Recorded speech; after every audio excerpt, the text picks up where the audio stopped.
10 दिवसातल्या आम्ही दुःखद वातावरणामध्ये पाहतोय महाराष्ट्राच्या कानाकोपऱ्यातला माणूस काही वस्तू कुटुंबीय असतील नातेवाईक असतील त्यांना भेटण्यासाठी इथे सगळीवरती येतो. 10 दिवस होत आले पण अजूनही कोणाचा विश्वास बसत नाही की आता आपल्यामध्ये नाही आहेत. या सगळ्या कामाच्या माध्यमातून खऱ्या अर्थानं दादांनी ज्या वस्तू उभ्या केल्या, जे काम केले, जे विकास कामं केली, या सगळ्यातून दादा दररोज सोबत असणार आहेत. त्यांनी दिलेला मूळ मंत्र पुढे घेऊन जाणं ही आमची कार्यकर्त्यांची जबाबदारी आहे. आज आदरणीय वहिनी आणि पवार कुटुंबियांची भेट घेण्यासाठी आम्ही ताई, बजरंग सोनवणे यांनी अशी मागणी केली की त्या विमानामध्ये कदाचित बॉम्ब असावा आणि त्या दृष्टीने तपास यंत्रणेने तपास करावा. मला असं वाटतं ज्यांच्या मनामध्ये शंका आहेत त्यांच्याकडे काही पुरावे कोणाकडे असतील तर राज्याचे मुख्यमंत्री आदरणीय देवेंद्रजी फडणवीस साहेबांनी सूचना दिल्यानंतर तातडीने तपास सुरू झालेला आहे. ब्लॅक बॉक्सची रिकव्हरी सुरू आहे आणि हा जो काही तपास होतो महाराष्ट्रातल्या प्रत्येक व्यक्तीलाच वाटते तपास जो आहे तो तत्परतेने व्हावा आणि समोर यावा. अगदी केंद्रीय मंत्र्यांनी सुद्धा सूचना दिलेल्या आहेत आणि म्हणून ज्या काही शंका कुणाच्या मनामध्ये असतील त्यांच्याकडे जे काही पुरावे असतील त्यांनी तपास जो चालू आहे त्या तपास यंत्रणेकडे नेमून द्यावा, ज्याच्या अनुषंगाने तपास करतो. विलिनीकरणाचा विषय सुरू झालेला आहे. काय वाटतं नेमकं दोन्ही राष्ट्रवादीच्या विलिनीकरणासंदर्भात? त्याच्यामध्ये यापूर्वी मी वक्तव्य केलं, आताही आपल्या सगळ्यांना परत एकदा सांगते. विलिनीकरणाच्या संदर्भामध्ये ज्या काही चर्चा झाल्या त्या आमच्यापर्यंत कधी आल्या नव्हत्या, पण पक्षश्रेष्ठी म्हणून किंवा आदरणीय दादांनी ज्या काही चर्चा केली असतील तर त्या ओघाने आपल्या सगळ्यांच्या समोर येतात. 2022 साली शरद पवारांनी एनडीएमध्ये येण्यासाठी प्रयत्न केले होते, संजय शिरसाट म्हणतात.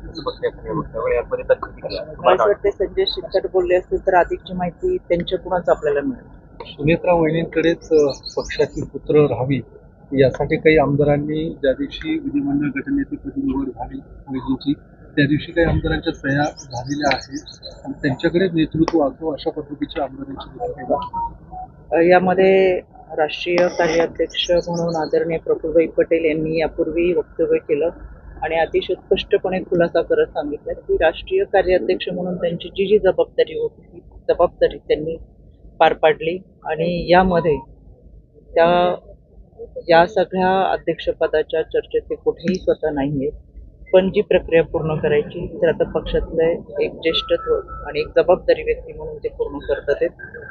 सर्व आमदारांनी किंवा आपल्याला जी माहिती मिळाली त्या अनुषंगाने काहींनी आदरणीय वहिनींना राष्ट्रीय अध्यक्ष करावं म्हणून जे काही पत्रक दिलं असेल तर निश्चितपणाने कार्यकर्त्यांच्या या सगळ्या भावना आहेत आणि त्याचा विचार केला जाईल असं मला वाटतं. यवतमाळमध्ये एका महिन्यामध्ये 22 शेतकऱ्यांनी आत्महत्या केली. सरकार म्हणून सरकार आपल्याशी पडते, सरकारने शेतकऱ्यांकडे लक्ष द्यावं अशी मागणी केली होती. मग त्या 22 आत्महत्या नक्कीच ही आकडेवारी फार मोठी आहे असं मला वाटतं.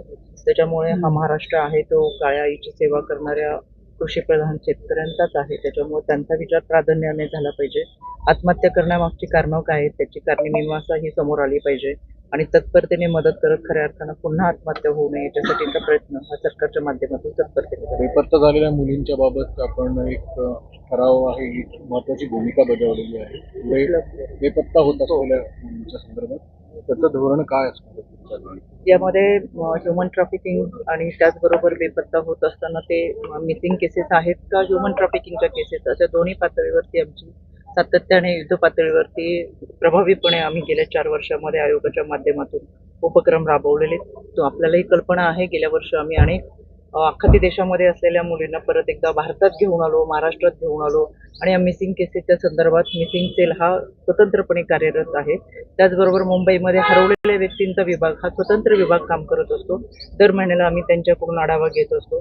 त्याच्यामुळे 18 वर्षापर्यंत खरं तर नोकरीच्या आमिषाने प्रेमाच्या जाळ्यात अडकून बाहेर किंवा एखाद्या व्यक्तीबरोबर जाणाऱ्या मुलींची संख्या जशी आहे तशीच महिलांची संख्या नोकरीच्या आमिषाने देखील मोठ्या प्रमाणात आहे. पण या सगळ्यांचं प्रबोधन करत असताना निश्चितपणाने आयोग म्हणून आम्ही या सगळ्यांवरती लक्ष ठेवून आहे आणि पूर्वीच्या प्रमाणापेक्षा आत्ताचं हे प्रमाण फार कमी झालेलं आहे. कारण मिसिंग सेल आम्ही सातत्याने त्यांच्याकडून या सगळ्या गोष्टींची माहिती घेऊन त्यांच्याकडून या केसेस होऊ नये याच्यासाठी जनजागृती देखील मोठ्या प्रमाणात करत असतो आणि हे प्रभावी उपाययोजना आमच्या माध्यमातून चालू राहील. धन्यवाद.